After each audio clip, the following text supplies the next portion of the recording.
Welcome to Win BC Atlantic, a podcast spotlighting women founders from Atlantic Canada who are redefining what's possible in venture capital. In each episode, we'll explore the strategies, setbacks, breakthroughs, and lessons learned from real founders who have successfully raised or are navigating the path to investment. These are stories shaping the future of entrepreneurship and equity in Atlantic Canada. And I'm really excited to have our first guest here today, Dr. Bethany Wilkie, who's an associate of the Pond-Deshpande Centre as well as a seasoned founder. She's a past CEO of a venture backed company, and she knows firsthand what it takes to raise capital and scale a deep tech company. As the founder of Soma Detect, a dairy technology startup, Bethany raised over 20 million through venture capital, grants, loans, and pitch competitions with 2 million in pitch wins alone. She led the company's growth to a team of more than 30 people, deploying technology that monitored thousands of cows and processed massive volumes of data, resulting in international patents, scientific publications, and partnerships with some of the world's largest agricultural companies.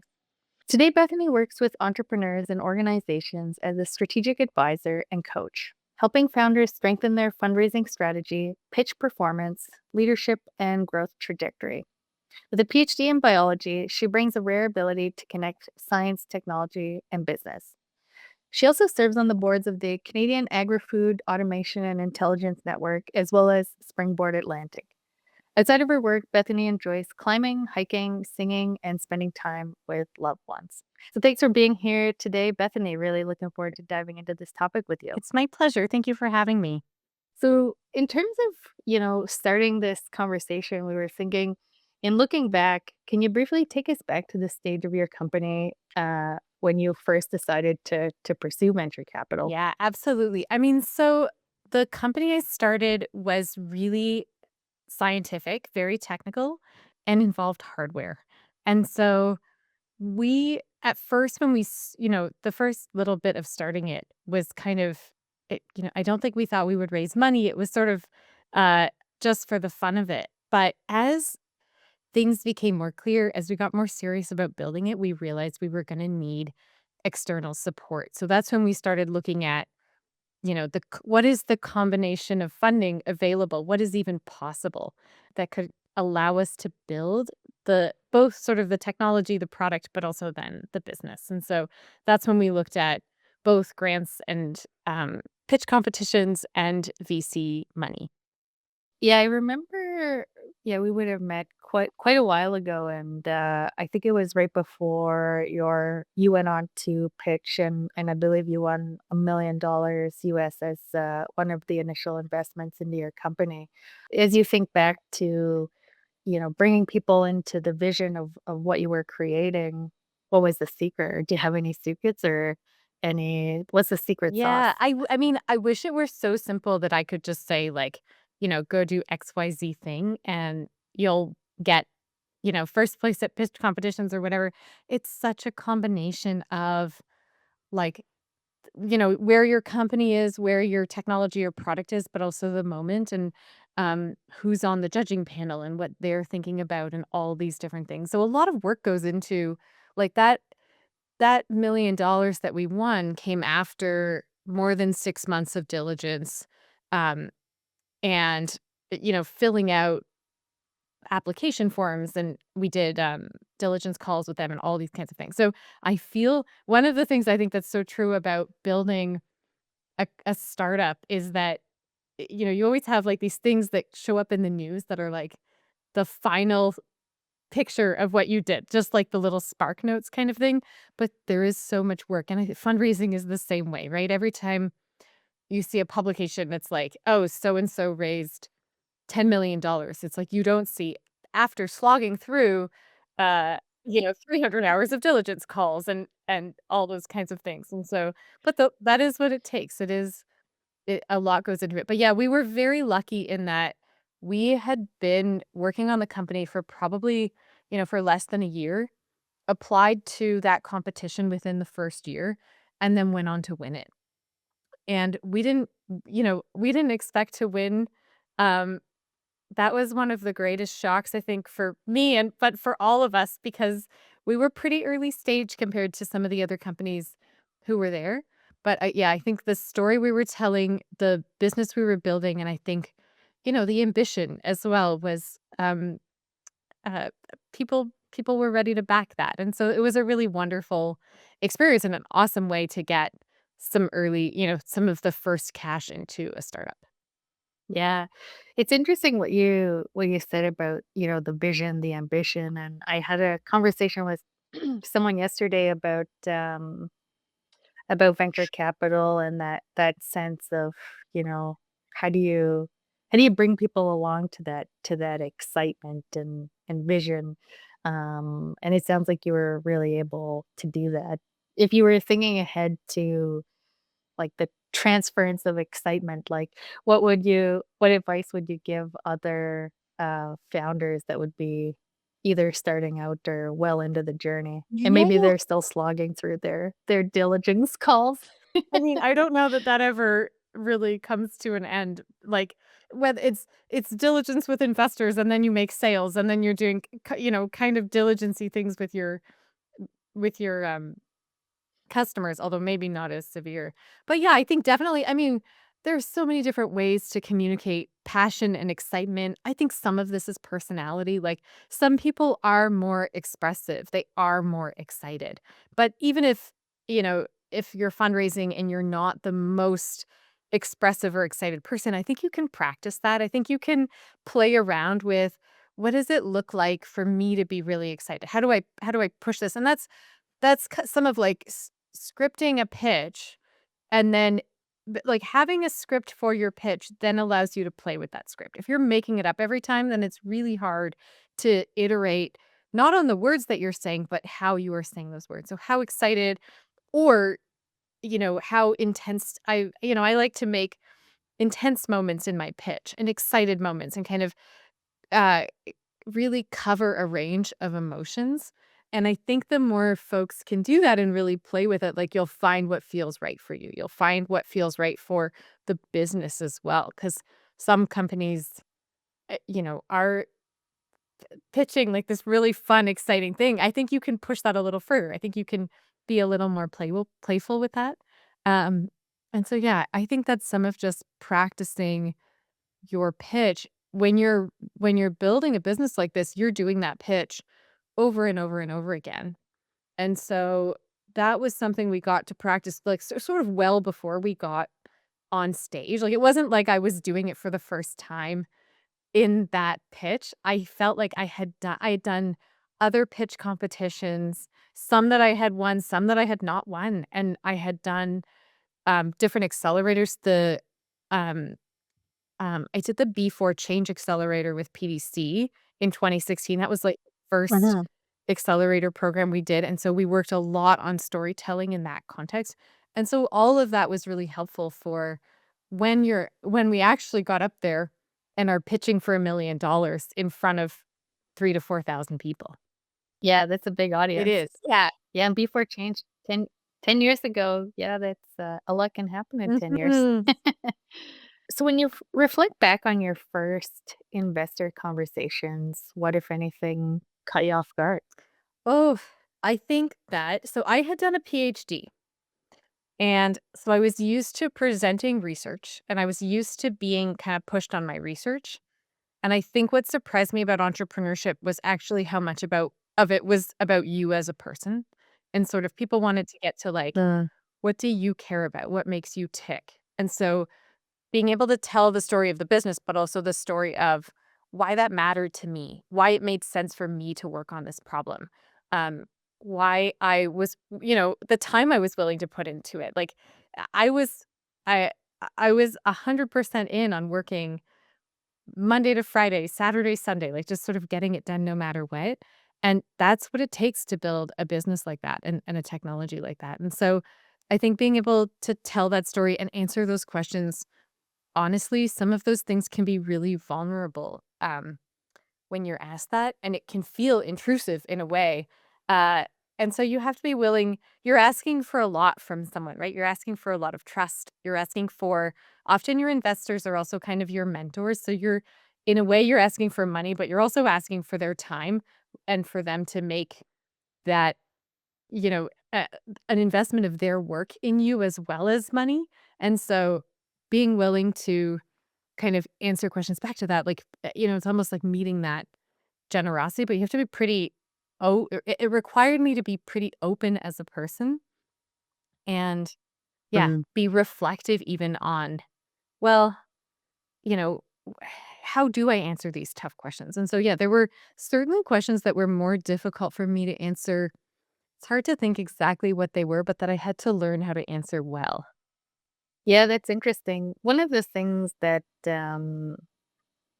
sometimes we hear, or part of this project is about supporting women in particular to access venture capital, because we know the stats are a little low, let's say.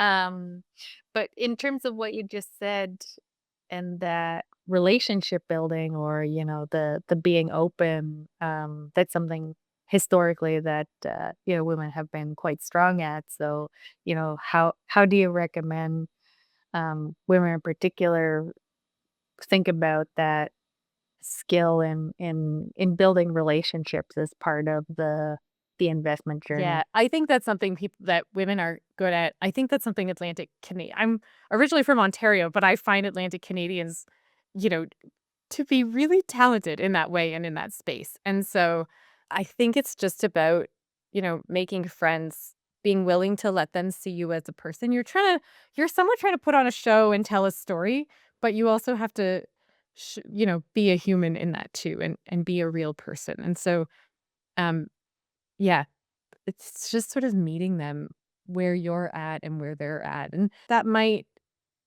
come off well for some people and not at all, like resonate for some, but not at all for others. And so I think being okay with sort of being okay with people saying no to you, even when you do sort of give it your best shot in terms of fundraising.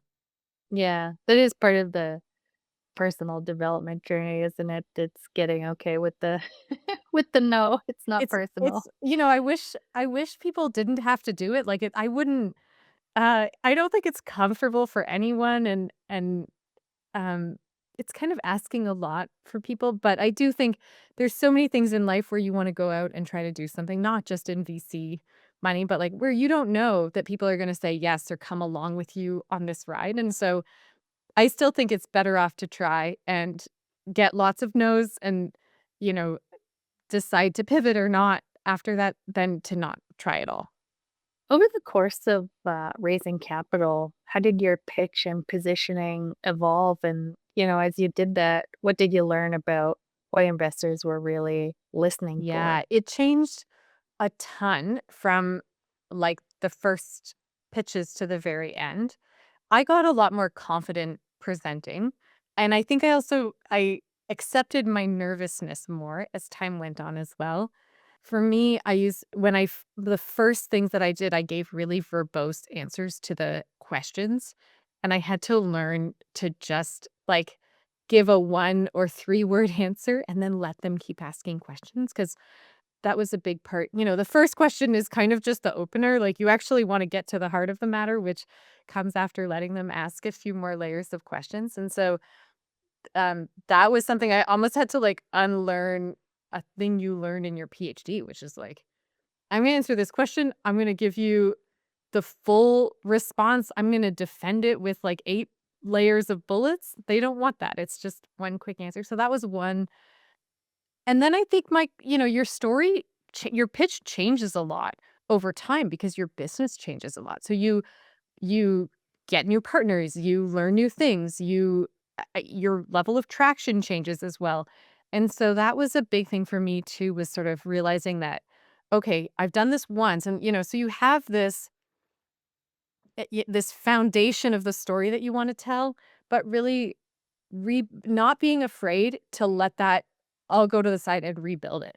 I probably rebuilt my pitch 15 times in, the 8 years I was running the company and and raising every time we raised money, we were telling a pretty different story. And so I think there's something to that too. It's like you do have to wake up and be ready to start building the story again. And, not everything changes. We're working in the same industry. the product was the same, but how we spoke about the product and even what our product aimed to do over time, like, we had sort of simplified it, with time, and so that changed, yeah, the story as well. Yeah, like what we sometimes hear as the product market fit. Exactly. Yeah, we had gone through, the doing the technical thing, proving we could do the technical thing, and then, okay, making a product out of it, and then fine-tuning that product. You can probably Mhm. imagine, yeah, the Yeah. pitch changes several times as you go through those steps. Yeah, I can imagine for Mhm. sure. And interesting, that you, yeah, that it's really, for you, it was a journey of continuing to practice the pitch and refine the storytelling and the vision and, how do you continue to bring people along as the journey, shifts and change because as we know that's really inevitable. Mhm. That's right. That's sort of I don't at the start of a business, you don't know this, but, like, that's the road you're on, and so you have to be willing to go down that road. Yeah, what would you call the road? Like, how would you describe that for I people? don't know. I mean, I think it's just a pathway. I don't nothing fancy, but yeah, it is you are going somewhere. The scenery around you is going to change. The terrain might change a little. Yeah. Mhm. Yeah, exactly, yeah. The you're on the road, you're just not, exactly sure the details, Mhm. but yeah, I understand that. Was there a moment where you had to critically evaluate whether venture capital was the right path? And if yes, looking back, how do you assess that decision now? Yeah, I mean, for us, one of the big things that happened, so we started this company, we won money in a pitch competition, we had built the product, and then we sort of had the product, like, just starting to work when COVID happened. And yeah, so I Oh, feel like okay. COVID for everyone was like for us, certainly, it was really reevaluating what we did, how big our team like, there were jobs we had that we just didn't need done anymore, unfortunately. Like, all these changes that happened all at once, we couldn't go on farm as frequently and all kinds of stuff. So that and then we were raising money in that period. We had started fundraising just a little bit before. So within a few months of COVID, we closed sort of our Series A round, and so that was a big thing. We needed that money, the business needed that money, but it was a time when we were wondering sort of, what do we do? I think there was a lot of uncertainty in that period. As you think back, like in retrospect, how did venture capital shape the trajectory of the company? I think you spoke a little bit about it, but how did that shape the trajectory of both the company and your experience as a leader? Yeah, I mean, I in it's so interesting to look back now because in hindsight, you kind of get clarity over so many things. Like when you're running a business, things are moving a mile a minute. It's hard to really reflect as you go. But I realize so much how, venture capital, when you raise money, you're making a bet that you're stating a plan, you're stating a goal, and that you're going to be able to hit that goal. And some of those bets were right and some of them were not right.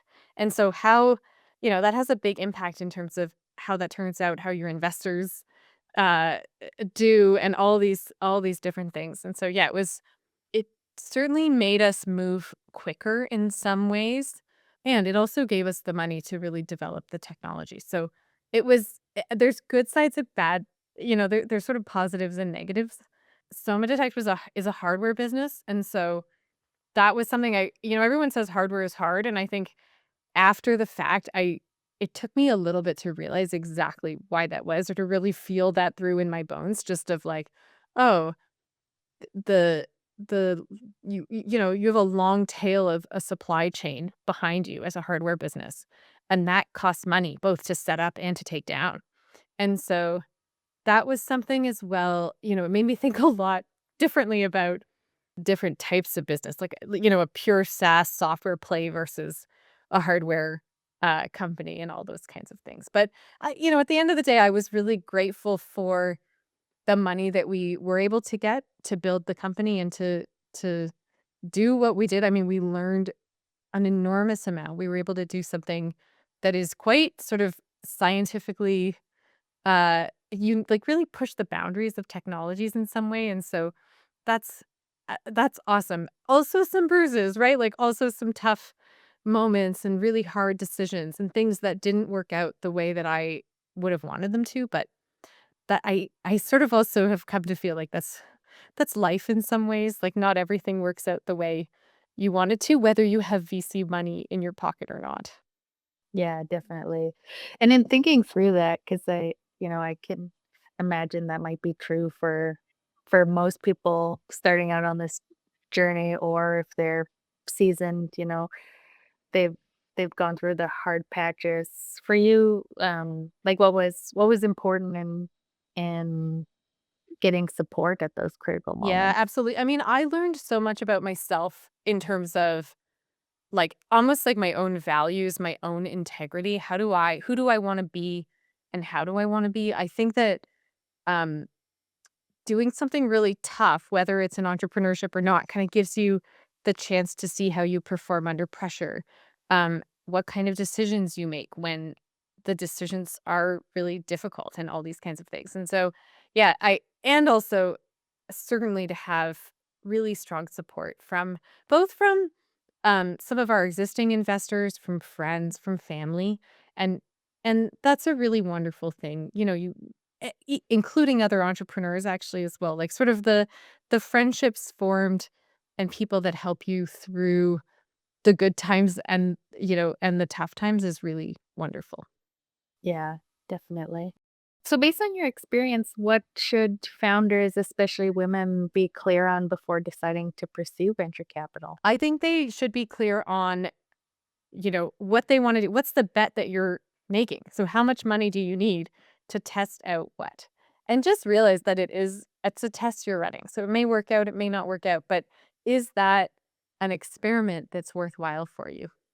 I also would advise I give everyone the advice of having, like, a small group of other founders who can help you. So at one point I had a little CEO group. There were 4 of us.